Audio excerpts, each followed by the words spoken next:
Welcome to the Soulside Talk Show. I'm your host, David J. Dill, and I am standing at Kelly Ingram Park on the corner of 17th Street North and 5th Avenue North. This is the Kneeling Ministers Monument. You can see it behind me here. And back in 1963, there were 3 ministers who prayed, and I'm going to show you the plaque. I'm going to show you the monument in detail. Look for that here on the Soulside Talk Show page of Facebook. You're going to see a brief photo album that I do of this particular monument. I am very happy and grateful to be able to share with you on today. This particular episode has to do with the application of miracles. It probably, on the day that these ministers prayed right here at this park, I'm wondering if they could ever have imagined being memorialized for what they had done, for all of the hard work that they put into making sure that the civil rights movement here in Birmingham, Alabama was a success. And there is much progress that has been made here since 1963 and since 1968. Of course, this is the year where Dr. Martin Luther King Jr. was assassinated. So here, 50 years later, I'm standing before you here at Kelly Ingram Park, and I'm going to shoot a brief video today. This has to do with the application of miracles with certainty and developing a miracle mindset. Now, brothers and sisters, some of my people, I know they believe I've gone off the deep end talking about the activation of miracles, okay, and the development of a miracle mindset. But I need to share some things with you. Yes, I'm all the way in when it comes to this particular subject matter, because of my own need for a miracle. And brothers and sisters, some of you are in need of a miracle. And so I want to talk to you very briefly about that right now, because, you know, we have a tendency to just believe that some people are gifted to perform miracles. Some of us don't even believe we deserve a miracle. Some of us are content with being in a state of lack of the things that we need. And so what I want to share with you on today, it has to do with tapping in to what you are already capable of doing. This is something that Christ talked about in the way of an inevitability. This is something that you and I have been created to do. This is something that you and I have a built-in mechanism, if you will, to do what Christ did. Now, when Christ talked about activating miracles with certainty, you'll find that scripture that I'm referring to right there in John 14 and the 12th verse. Okay, and I'm going to include in this particular caption, you will find the quote of that verse. But I want you to note the tone of inevitability that Christ is speaking in when he talks about greater works than these shall you do also. You know, he's talking about what is on his heart in his last hours before going to the cross. Okay, and you know, you're talking about the end of a man's life, and he knows it's the end of his life. He knows it's the end of the ministry he's been performing for 3 years, training disciples to do the same thing. And when he talks about the fact that those who believe will do this, okay, I believe he's just waking us up to the fact that, number one, we can do it. Number two, we eventually will do it, because number three, we need to do this. This is something that we need. And so let me explain very briefly what a miracle is.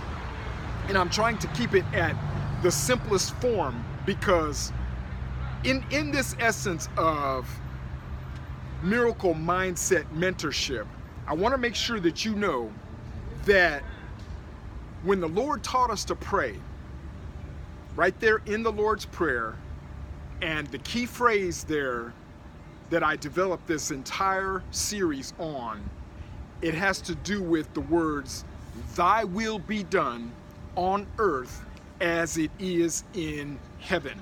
And so what I want you to do is simply consider a miracle to be the affirmation of a heavenly reality in our earthly experience. And there is a difference.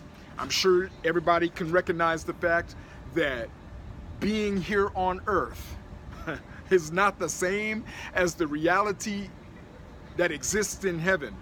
And yet the Lord is actually pointing to the fact that you have the ability, by believing for this, you have the ability, by asking for this, you have the ability to activate a heavenly reality in your earthly experience for the purpose of alleviating suffering and solving problems. And really, that is the simplicity of what a miracle is. Okay, so I want you to understand that this is for you. This is something you can do. And the reason I am so heavily involved right now in the, I guess you can call it the promotion of miracles, whatever you want to call it. What I'm advocating is your ability and your need to do so. You need a miracle. And when you get sick and tired of suffering, when you've hit the wall, when you have reached your tolerance for pain. Some people have a higher tolerance for pain than others. You understand what I'm saying? Once you have reached the wall and you have come to the point where you're saying, look, I've had enough. I need a miracle. I need a miracle. When you have come to that conclusion that you need a miracle, there is a book.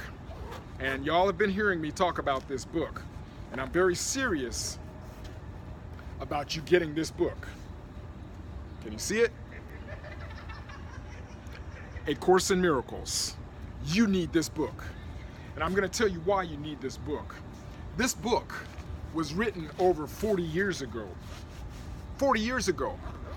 And many of us in the church still have not even heard of this book. But this book is powerful. This book will help you. It is a personal self-study book. Now, it can be taught in a Bible study format. It can be taught in a Sunday school format. It could be. There are many powerful sermons that could be preached from the format that is in this book. But this book right here, I'm just trying to let you know, you need this book. And it is a book that will heal the fractured mindset of this world. If we can just get to a point where, number one, we recognize our need for miracles. Number two, we are willing to humble ourselves and ask for them. And number three, receive the mentorship. Receive the mentorship it's going to take to activate miracles. And so when you look at the life of Christ throughout his ministry, I'm talking about from the very first miracle he performed, turning water into wine. You understand what I'm saying? All the way throughout his ministry. And of course, we look at the greatest miracle of all. If out of all the miracles he performed, right, raising individuals from the dead had to be one of the most astounding miracles of all. And then, of course, what did he do at the end of his ministry? When it came time for him to go to the cross, see, we look at him going to the cross as paying, as being our sin payment, right? We look at the sacrifice he made on that cross on our behalf. He was crucified like a common criminal in our stead. And we understand that he came to redeem us, right? there's also one more truth I want you to consider. This truth has to do with the resurrection itself. When he said, I am the resurrection and I am the life, not only did he raise others from the dead, but he himself was raised from the dead. He became the living proof of what he was talking about. He didn't just walk the walk. He didn't just talk the talk. He walked the walk. He actually proved what he was talking about. And when you consider what that particular miracle is showing us about death, only one can be real. I need you to hear what I'm saying right here. See, either life is real or death is real. We believed in something that Christ proved wasn't real. And so you're going to have to consider what it is that we believed in. When he was raised from the dead, what did he show us? We are not our flesh. We are something much greater than these bodies of flesh. And so in your development of a miracle mindset and learning how to activate miracles with certainty, you're going to have to consider who and what you really are. All right? So I want you to join me here on the Miracle Mindset Meditations. Season 2 is going to begin soon, and I want you to be able to tap in and get this book. Get this book. Whether you follow me here on the Soulside Talk Show page of Facebook or not, whether you actually tap into the Miracle Mindset Meditations or not, do this one thing. At least get this book, A Course in Miracles. You need it. You need it for yourself, and you need it for every single person that you have influence with in your life. Okay? Because this is something that Christ talked about in the way of inevitabilities. We will do this. All right? May the Lord richly bless you. There's nothing you can't overcome. There's nothing you can't do. The power of God works in you and through you if you simply allow it and receive the mentorship that you need in order to get what it is that you're after. All right? May the Lord richly bless you. I'm going to be back soon. Y'all be blessed. Take care. Amen.